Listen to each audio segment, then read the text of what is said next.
What's up, y'all? It's DEV from the place. I got some Tarkir Dragon Storm spoilers for your face. You know it's Saturday night. I hope you're feeling all right. And I'm a savage. When I do damage, it's always quad 9. See, we got a few spoilers for the weekend here. You know, I don't think we're going to get any tomorrow. So I think we're safe to cover what, like 10 or 11 that we have from Tarkir Dragon Storm right now. There are a couple of rares that I got to get to. But first, we got to look at stuff like Dragon Storm Forecaster here, a weatherman.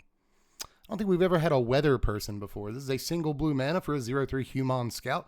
You can pay 2 and tap it to search your library. Interesting, right? But what are you searching for? You're going to either get a card named Dragon Storm Globe or a Boulder-born Dragon. Reveal it, put it into your hando, and then shuffle up. So what are those cards? Are they good cards? No. Fancy transition effects. Just imagine that there was some sort of the fanciest thing you can think of, right? Maybe something with our logo. I don't have a transition like that. I want to make it, but I don't know how to I can't. What do I look like? A person that can do things? But this is what you're doing. This is what you're going to tutor for with a forecaster. Dragonstorm Globe over here is just a 3-mana rock that taps for any color, but also each dragon you control enters with an additional +1/+1 counter on it. And Boulderboard Dragon is even less exciting than that. It's 5 mana for a 3/3 artifact creature. It's a dragon with flying and vigilance, and whenever it attacks, surveil 1. So you get a 5 mana 3/3 flyer with another keyword and like a little attacks trigger that doesn't really matter that much. So not a great creature, but at least this can tutor for, you know, a common decent creature. Right, so if you have like 2 Boulderborns and a Forecaster in your deck in sealed, maybe this is your pool somehow, then like I think it might be worth playing. In Dragonstorm Globe, you know, that's not a bad card either. Honestly, I think it's the better of the two for most intents and purposes. You know, let's say you have 5 mana. Well, you can tutor up the Boulderborn, but you can't cast it. You can tutor up the Dragonstorm and cast it. So I guess that's something. And you can even have more mana after you resolve it, right? It taps for mana. But ultimately, these are just like limited cards, but I'm not even sure that they're great there, to be honest with you. Maybe the like 3 to 5 Dragonstorm Globe deck is a thing. Remember, in limited, you can play 5 copies of a card if you get 5 copies, or 6 or 7, right? So there's no 4 of. You know, restriction in limited, right? So that is true, by the way. Look that up. So if you get like 6 Dragonstorm Globes, I guess maybe you can do this, but you shouldn't. I think at that point you probably shouldn't. I think there's an upper limit on the amount of globes you can put in your forecaster deck. But why are you building the forecaster deck in the first place? I think it's mostly a trap. What you should be doing is putting better cards in your deck, in sealed even, all the way down to sealed. But it's a cool little card. I like stuff that tutors for things. But I kind of wish the cards were like a little bit better. But I have heard a few people say that like Forecaster and 1 copy of Globe is like commander playable in a Dragon's deck. Get out of here. Get out of here with that. That's just wrong. like the 5-color Dragons deck was already kind of a tight deck list. And this set just added like, I don't know, 12 cards to that deck. So like they got some cutting to do. And I'm pretty sure this is not. It comes nowhere close to the field for tryouts. You know, from the parking lot, it gazes wistfully at the field like, I wish I was out there playing, but it's not going to be. It's not going to be there, man. So we'll move on to Rebellious Strike and Narset's Rebuke. Now, Rebellious Strike is 2 mana, 1 and a white for an instant. A creature gets +3/+0 till end of turn, and you draw a card. So card draw is the coolest part of this. And if it's going to see any standard play, I mean, there is a Boros Mice deck that's looking for decent pump spells, but I think it's got a bunch better options than this, right? But draw cards can be pretty tempting when you see them on a pump spell from time to time, but ultimately I don't think that it's like quite there. Narset's Rebuke, on the other hand, is also not quite there, but I can see a lot more people trying to make it work and like get excited about it because if you look at it funny, it's a ritual effect, but come on, it's not really, right? Narset's Rebuke is 5 mana, 4 and a red for an instant that deals 5 damage to a creature. Add Jeskai. If that creature would die this turn, exile it instead. Weird templating on this for whatever reason. Maybe it has to be this way, but I feel like it should be damage clause, exile clause, mana clause, right? None of this matters. So you get 5 damage, which kills like most important creatures in standard, right? Sheldred, Biza, blah, blah, blah. So that's not bad right there. But you also get an exile, which is sick. And then, of course, I'm dancing around it here, but you get 3 mana, right? And I think people are going to just completely, wild out about that, right? 3 mana, man, but it costs 5 mana. So are you putting this in your deck? I really don't know or think or believe that you are. So you give it a shot. Jeskai Control, silver bullet copy. I still don't think it's worth it. It triggers beans. Like, yeah, I guess, but I still don't. I don't think we're there, guys. I'm sorry. So we'll move on to the final comment of the day. Feral Deathgorger here is a cool name. 6 mana, 5 and a black for a 3/5 dragon with flying and death touch. When this creature enters, exile up to 2 target cards from a single graveyard. Okay, but you can also cast Dusk Sight here. This is 2 mana, 1 and a black for a sorcery. It's also an omen. Put a +1/+1 counter on up to 1 target creature and draw a card. So I would have really appreciated instant speed on this omen, seriously, but like I don't think I don't feel like it would have shifted the rarity or anything if this particular omen was an instant. But I would say that a +1/+1 counter is kind of underrated. You know, I think that's going to be better than you think some of the time. And of course, drawing a card is great. You know, it just goes back in your library, draws you a card again later. So whatever, you know, I kind of like that. But it can also be this 3/5 flyer that if you need it to, can take stuff out of yards. I guess that's fine. And, you know, it kind of makes up for its low-ish power at this mana cost by having Death Touch. So some good things to like about it, especially in Limited, where cards like this are mostly meant for. But it doesn't make the jump to Standard for sure. It does not, but still, I do like this. I like Dusk Sight, which is kind of typical of all of these, you know, dragons with an omen on them. I tend to like the omen a lot more. But we'll move on to some uncommons today. I think there were only a couple. Yeah, the Dragon Storms here. Teeming Dragon Storm first. This is 3 and a white for an enchantment. When it enters, you get 2/2/2 white soldier creature tokens. And whenever a dragon you control enters, return this enchantment to its owner's hand. It's not a May effect, by the way. You have to return it to your hand. So that's kind of interesting. This reminds me of like a really poor, you know, goodness, Overlord of the Mistmoors. That's the white one, right? The one that creates 2/2/1 flyers when it comes into play. This is reminiscent of that, right? A couple of tokens seems all right, but I don't think this one's great. I like the art on it like an awful lot. It's really cool, but apart from that, I don't really see a whole lot of, you know, amazing redeeming factors about this. I guess you could blink it. That's something. It already gave you the token, so you could sacrifice it maybe. Well, of course, you know, the classic, what you're supposed to do with the card, you could always play a dragon on the next turn and then play this again the next turn. And that's giving you a lot of value for just one card, right? But it's also tying up your mana a lot, so I'm just not really feeling this one, but the red one is like way more interesting. Breaching Dragon Storm is 5 mana, 4 and a red for an enchantment. When this enchantment enters, exile cards from the top of your library until you exile a non-land card. You may cast it without paying its mana cost if that spell's mana value is 8 or less. If you don't, put that card into your hand. When a dragon you control enters, return this enchantment to its owner's hand. All right, so it's not like we haven't seen stuff like this before. Notably, like Tybalt's Trickery is similar, sideways similar to this in some ways. So they have nerfed it an awful lot. It cost 5. Sometimes you see effects like this, they cost 2 or 3. Not anymore. But I will say that if you can surveil or scry or just put a really expensive card on top of your library, then you could get some mana value off of this. But the most mana value you'll ever get for this is 3, right? Because you paid 5 mana for it and you can only cast 8 drops or less. So it can, I guess, ramp you into an 8 drop, but it takes some doing to do that. I guess another way of looking at this, though, is that it provides extra value, right? Like you got your 5 drop enchantment that you can do stuff with and you can pop it back to your hand, do it again. So you got some value just by playing the enchantment. And then it will kind of discover when it comes into play, or like Cascade or something like that. So, you know, if you want to look at it that way, I guess you could. But either way, I think it's just a little bit too expensive, especially like with the tricks that we have available in Standard. I don't think that it's worth setting up.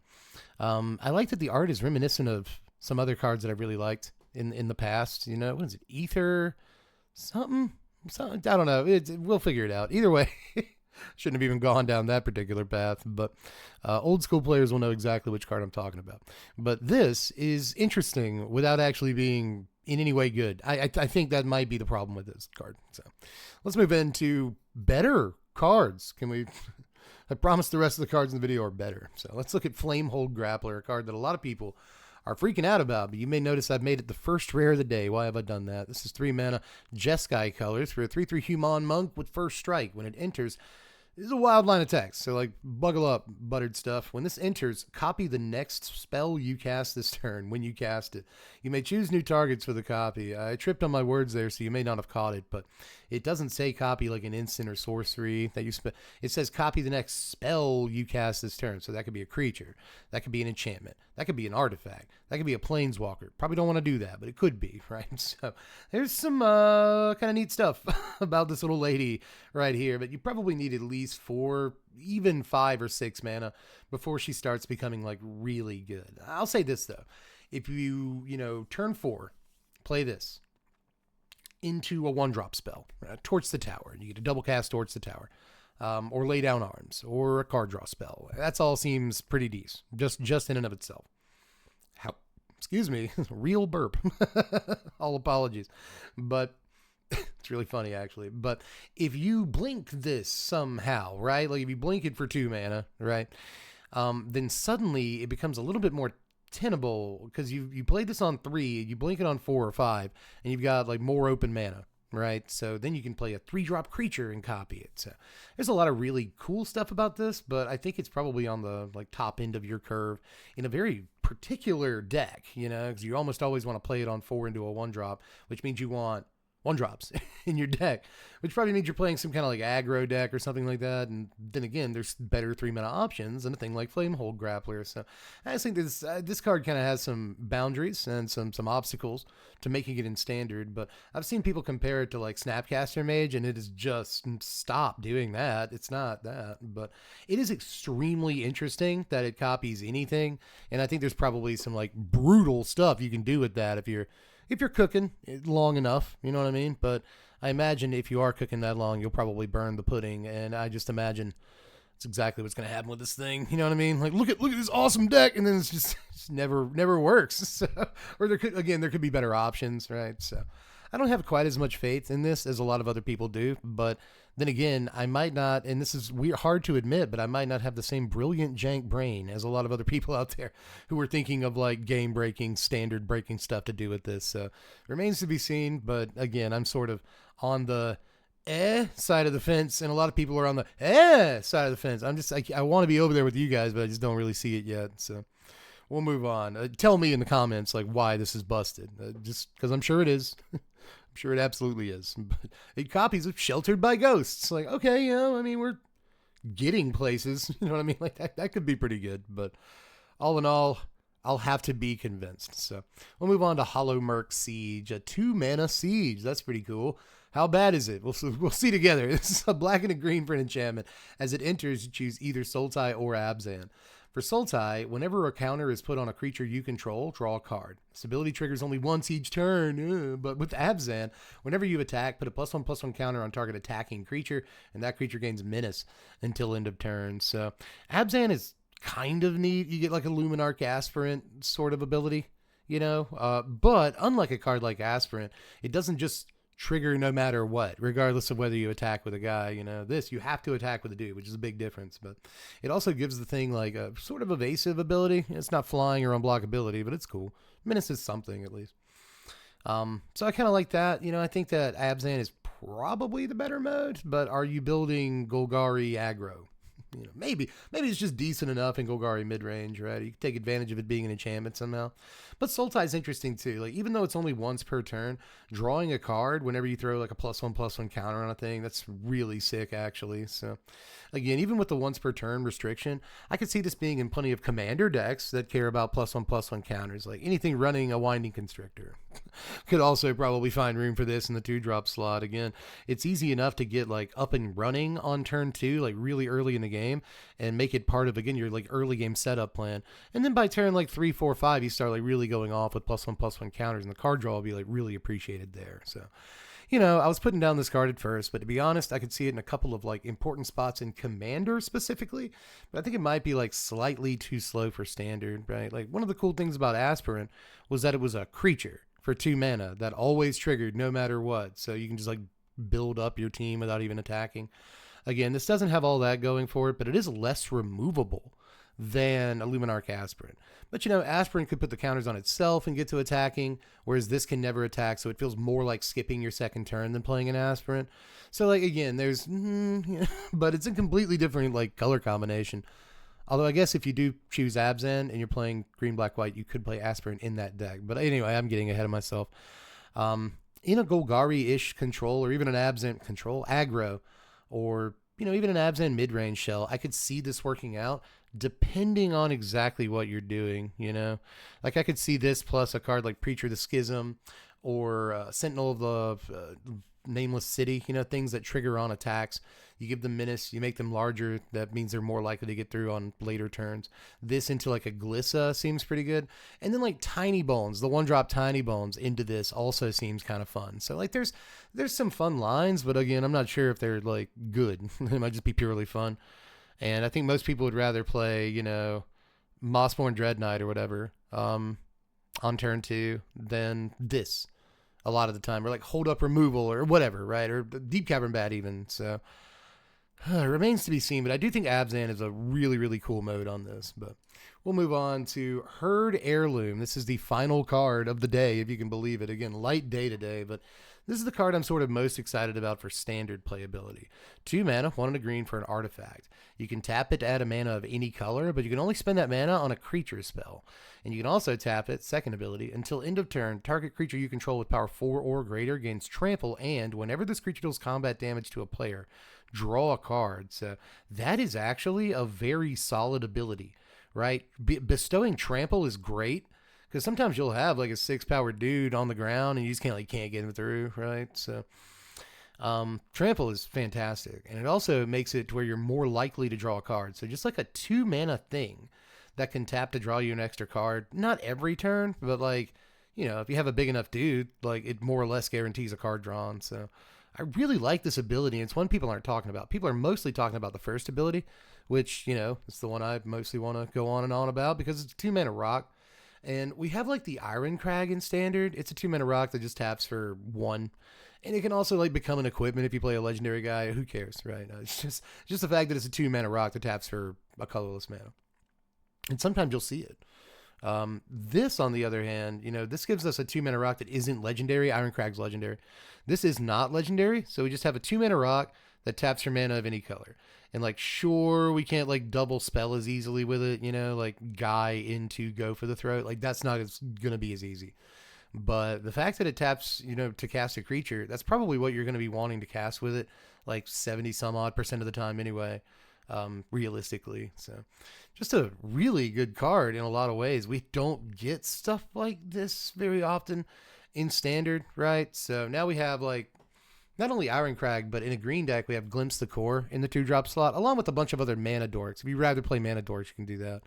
But we have Glimpse the Core and this. So the problem with like creature, like mana dorks that tap for mana is that they're really fragile, you know?